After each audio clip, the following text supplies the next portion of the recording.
Hi friends, welcome to lecture 68 on our helicopter dynamics course, and today I'm going to discuss pitch flap rigid blade coupled motion. I'm Dr. Ranjan Ganguly. Now let us look at the blade in the pitch motion. So this is the airfoil section, and essentially you have this at an axis of feathering. So essentially the blade pitches round this particular point or axis. The CG is located at a distance xi behind this particular axis, and you have the usual forces and moments which act on this section. Now we have seen some of these forces before. We have seen the typical propeller moment, the inertia force in torsion direction, and so on. Now we'll take a look at some new forces which are coming because we are now keeping the flap motion in mind. So one of the things that's going to come is a component of the centrifugal force, and this is going to act downwards. So essentially it is multiplied by beta here. So this is one component of the force, and we'll see that there is a force here mxi theta double dot dr which is going to act in the flap direction. So essentially these forces are going to lead to pitch flap coupling. Now one more thing to keep in mind is if this distance is x, then this angle is theta, this angle here is also theta, and so this vertical distance is xi theta. And this distance is also going to have an impact on some of the components. For example, the flap inertia force component is going to have a change in its moment arm that is going to be equal to xi theta. So essentially the pitch flap model presumes that the blade is rigid. It has 2 degrees of freedom, flap and pitch, and so we are going to consider these 2 degrees of freedom. Now let's look at the blade flapping motion. Now if you recall from our previous discussions on pure flap, the blade is like this, and at any section you have 3 forces which are acting. You have the centrifugal force, you have the inertia force, and then you have the aerodynamic force. And essentially the centrifugal force would have a moment arm r minus e into beta. Now if we look at the blade from the top, we are going to see the feather axis here, and below that we are going to see the CG location here, and the distance between the feather axis and the CG axis is going to be x subscript I, so that's xi. That's going to be a very important factor in this pitch flap coupled motion. We also assume that there is a flap hinge here and the pitch bearing is here, so essentially the torsion motion or the twist motion takes place about this pitch bearing. So let's take a look at all the forces which are acting in the flap mode direction. So if we look at these forces, some of these forces are familiar to us. For example, this is the inertia force term, and there is a arm r minus e about the flap hinge. Okay. Now there is going to be an extra component here, and that is this term here. Now recall that this is this term here. Okay.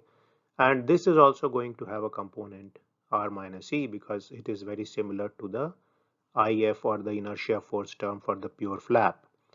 Now if we look at the centrifugal force term, there is a centrifugal force term here, and now the moment arm is going to be r minus beta, r minus e beta, and you are going to subtract xi theta from it because xi theta is this distance here. So this has got to be subtracted from this particular moment arm. And as far as the AF and SM are concerned, they remain same as for the flapping blade. Now let's take a look at the pitch motion forces. So here, if we look at the IF, that is going to be mxi theta double dot dr. That's the force you see.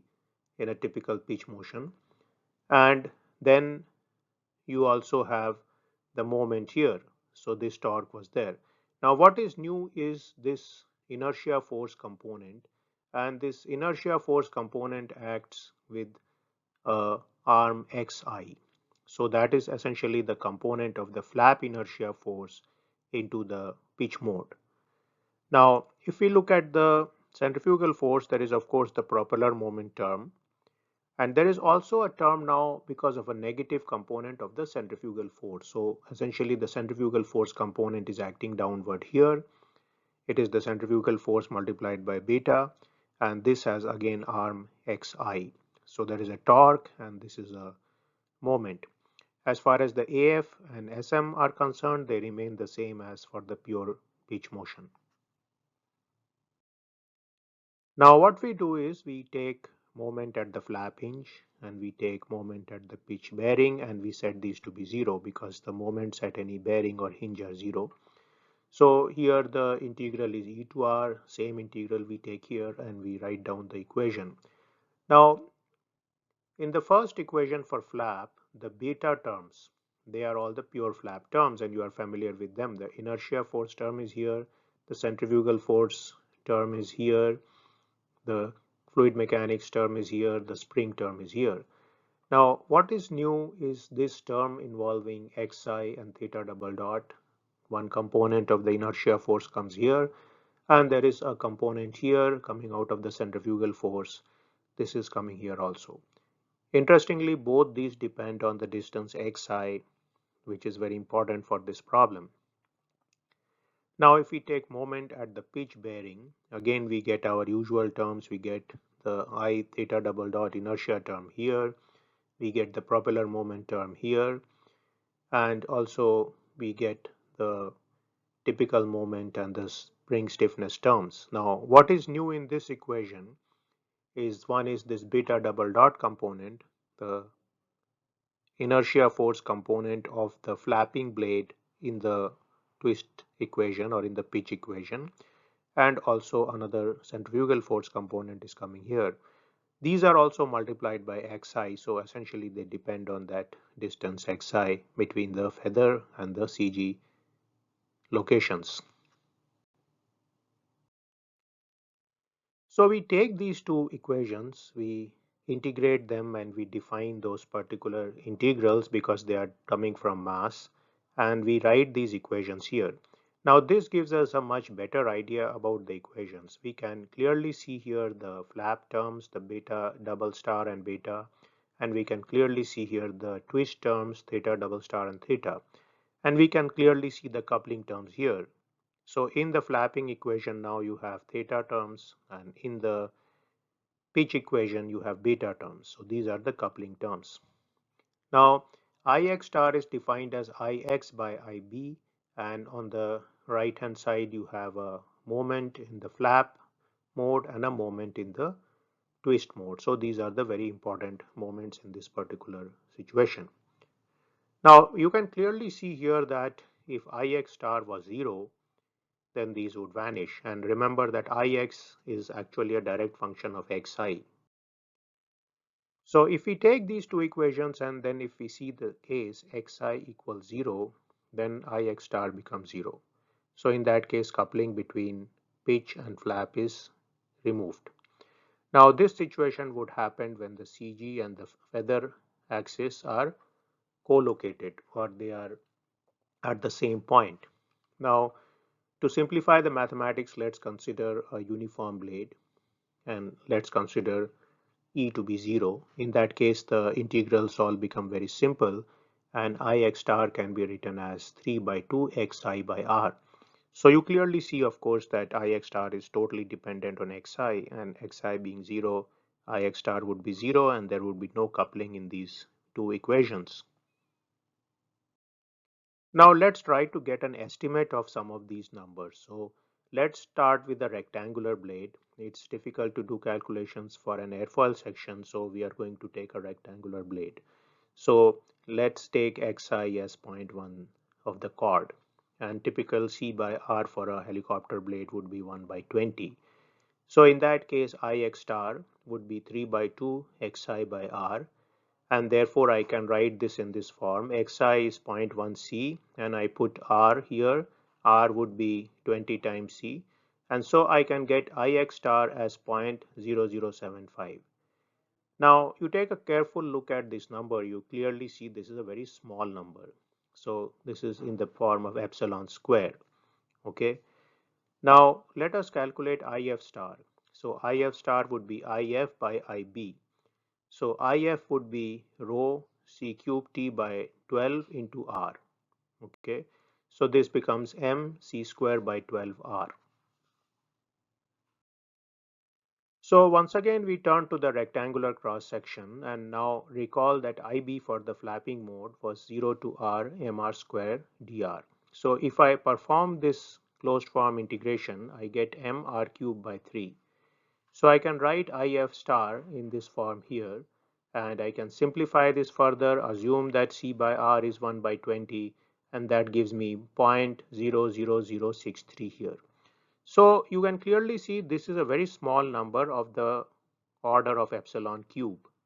This is very important to keep in mind.